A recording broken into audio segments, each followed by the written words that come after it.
आज की video discovery of proton के बारे में।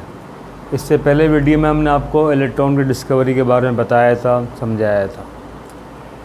डिस्कवरी ऑफ प्रोटॉन जो है ये इसका आगाज़ होता है 1886 से, जब एक जर्मन साइंटिस्ट ईगन गोल्डस्टीन ने कुछ तजर्बात किए, कुछ एक्सपेरिमेंट किए। डिस्चार्ज ट्यूब की मदद से कुछ एक्सपेरिमेंट किए और उसने एटम में पॉजिटिव चार्ज की मौजूदगी का पता लगाया, लेकिन वो किसी नतीजे तक नहीं पहुंच सका। और फिर ये जो काम है ये 1914 में रदरफोर्ड के हिस्से में आया।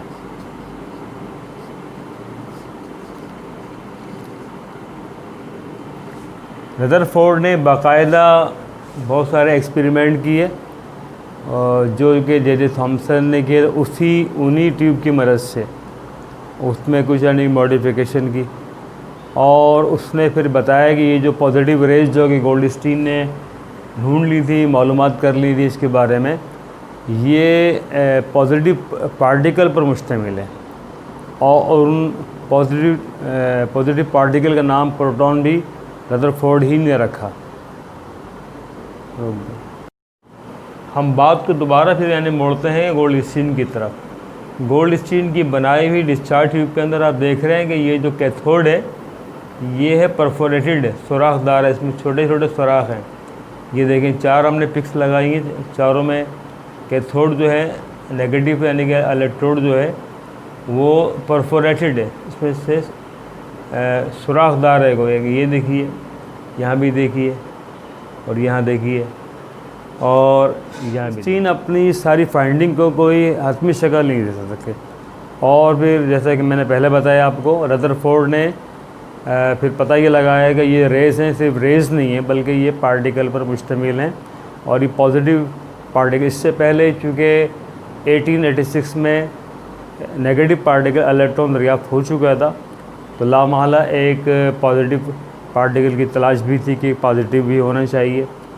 तो इसको फिर जो नाम दिया वो रदरफोर्ड ने दिया प्रोटॉन का। इस तरह से प्रोटॉन की डिस्कवरी का जो पूरा प्रोसेस है वो इसी तरह से शुरू हुआ कि 1886 में शुरू हुआ और ये 1914 में जाएगा, या उसके लगभग 1914 भी आता है, 1917 भी आता है, तब जाके पूरा हुआ। उसके बाद हम आते हैं इसकी कंस्ट्रक्शन के बारे में और इसकी वर्किंग के बारे में।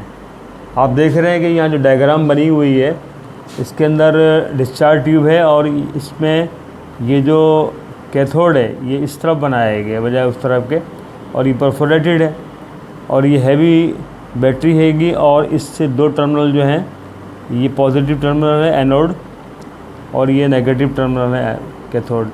यहाँ पे एक वैक्यूम पंप लगा हुआ है जिससे कि हम एयर को निकाल के कम करके इसका अंदर का प्रेशर कम कर सकते हैं। और हमें जो रिक्वायर्ड प्रेशर जो कि गोल्डस्टीन ने रखा था उस वक्त वो था 1 mmHg।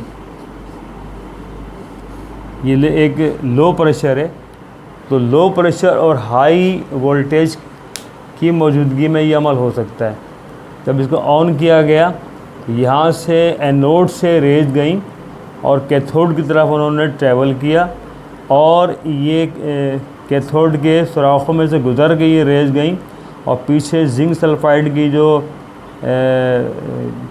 इसमें लगी हुई थी स्क्रीन, उसको उन्होंने ग्लो कर दिया। गोया कि इन पार्टिकल ने जो कि एनोड से आ रहे थे और जो कि पॉजिटिव चार्ज वाले थे, उन्होंने कैथोड में से गुज़रने के बाद और पीछे जो जिंक सल्फाइड की स्क्रीन को ग्लो किया। तो इससे साबित ये हुआ कि ये जो रेज़ हैं जो ये पॉजिटिव से नेगेटिव की तरफ ट्रैवल कर रही हैं। स्टूडेंट, अब हम आते हैं प्रॉपर्टीज़ ऑफ पॉजिटिव रेज़, यानी कि जो हमारे पॉजिटिव रेज़ हैं इनकी पार्टिकल पे मुश्तमिल है पॉजिटिव की, इनकी प्रॉपर्टीज़ क्या है।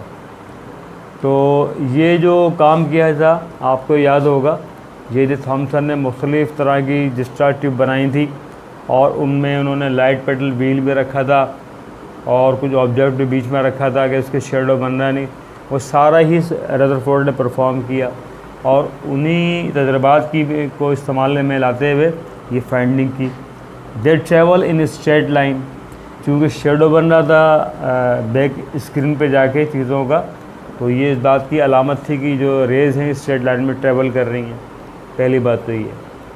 दे originate from anode and travel to the cathode, ये तो बड़ी ऑब्वियस बात थी कि वो जो शुरू हो रही थी वो एनोड से हो रही थी, लिहाजा इन्हें एनोड रेज भी कहा जाता है। These rays carry positive charge as they deflect towards negative plate when passing through an electric field. यहाँ आप देख सकते हैं, यहाँ पर इस जगह ये एक इलेक्ट्रिक फील्ड है, इसमें जिसको रखा जाता है, ये जो रेज़ हैं ये मुड़ जाती हैं नेगेटिव प्लेट की तरफ। इससे ज़ाहिर होता है कि ये पॉजिटिव पार्टिकल में मुश्तमिल हैं। इसके अलावा चौथा पॉइंट इसमें ये है, उनका जो चार्ज बाय मास रेशो है ये इलेक्ट्रॉन के मुकाबले में बहुत कम होता है। उसकी वजह ये होती है कि इलेक्ट्रॉन का जो मास है वो प्रोटॉन के मास से बहुत कम होता है। इस बिना पे ये जो रेशो जब निकल के आएगा, चूँकि यानी प्रोटॉन का मास ज़्यादा हो जाएगा यहाँ पर, तो जब उसको डिवाइड करेंगे तो बहुत कम वैल्यू आएगी। और दूसरी बात यह है कि जो गैस इस डिस्चार्ज ट्यूब में होगी भरी हुई, उसके मुताबिक ये चार्ज बाय मास रेशो की वैल्यू आएगी। तो ये जो वैल्यू डिपेंड करती है कि nature of gas that is filled in the tube. तो इस तरह की ये इसकी बहुत बुनियादी प्रॉपर्टीज़ हैं पॉजिटिव रेज की। इस तरह से ये आज की वीडियो में हमने आपको डिस्कवरी की प्रोटॉनिक बता दी और उन पॉजिटिव रेज की प्रॉपर्टीज़ भी बता दी, जो कि गोल्डस्टीन से शुरू होती हैं और वो रदरफोर्ड पे ख़त्म होती हैं।